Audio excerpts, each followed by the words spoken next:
बहुत सारे लोग हैं जो गलती करते हैं वेल्डिंग मशीन खरीदने में। जैसे कि ये देखिए 200 एम्पेयर का मशीन है। इसमें मैंने बताया था कि 200 का एम्पेयर मशीन आप ले सकते हैं, ठीक है। इनपुट क्या है इसका 220 है।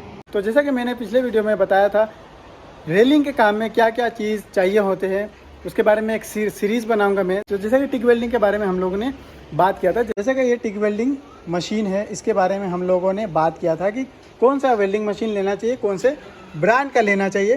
उसमें क्या है कि मतलब मैंने बताया था वेल्डिंग के बारे में कि कौन सा वेल्डिंग मशीन लेना चाहिए। लेकिन बहुत सारे लोग हैं जो गलती करते हैं वेल्डिंग मशीन खरीदने में। जैसे कि ये देखिए 200 एम्पेयर का मशीन है। इसमें मैंने बताया था कि 200 का एम्पेयर मशीन आप ले सकते हैं, ठीक है। इनपुट क्या है इसका 220 है। 220 ले सकते हैं, कोई दिक्कत नहीं, क्योंकि रेलिंग का काम आपको करना है तो इतना में काम चल जाता है, कोई दिक्कत नहीं। लेकिन क्या है कि बहुत सारे लोग हैं जो गलती करते हैं मशीन खरीदने में।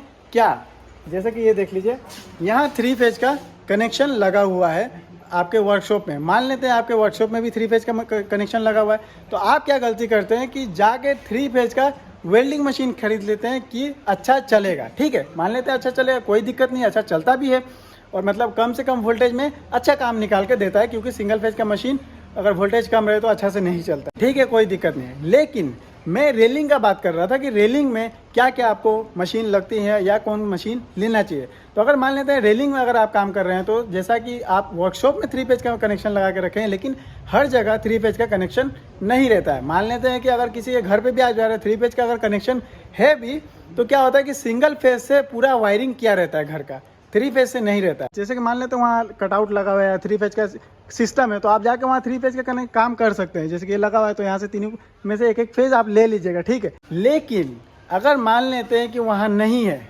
3 फेज का कनेक्शन, क्योंकि हर जगह नहीं रहता है, वर्कशॉप में है तो क्या कि वर्कशॉप में रहता है, कोई दिक्कत नहीं है, सभी लगा के रखते हैं। कई वर्कशॉप में क्या होता है कि सिंगल फेज से भी काम करते हैं, लेकिन हर जगह मतलब घर पे नहीं रहता है, तो वहाँ क्या होगा, तो फिर वहाँ तो आपका सिंगल फेज से मशीन चलेगा नहीं। लेकिन हाँ, कोई वेल्डिंग मशीन 2 in 1 आता है, तो उसमें क्या आता है कि दोनों ऑप्शन रहता है, तो वो आप ले सकते हैं। लेकिन उतना बजट में नहीं बताऊंगा, मैं पहले ही बताया था कि उतना ज़्यादा बजट का मैं बात नहीं करूंगा।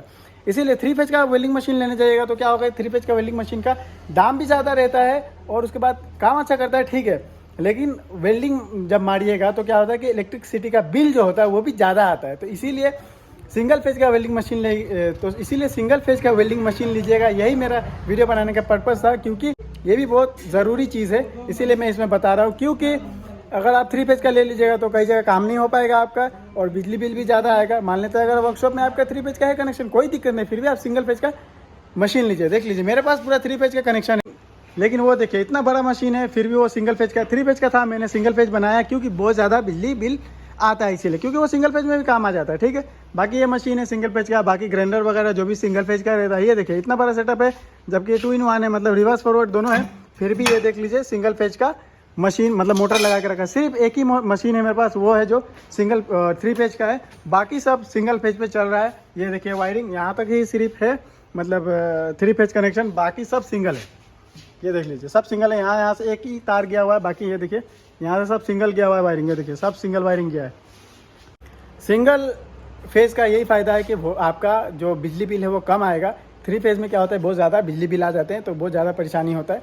इसीलिए मैं ये चीज़ बता, बहुत सारे लोग हैं जो कन्फ्यूज़न में या नहीं नॉलेज रहता है, उसके वजह से जाके ले लेते हैं वेल्डिंग मशीन, इसीलिए मैंने बताया। ये भी मैं उसी में इंक्लूड करूँगा जो मैंने सीरीज़ बनाने का बात किया था, पार्ट बनाने की बात किया था, उसमें मैं ऐड कर दूँगा उसी प्लेलिस्ट में।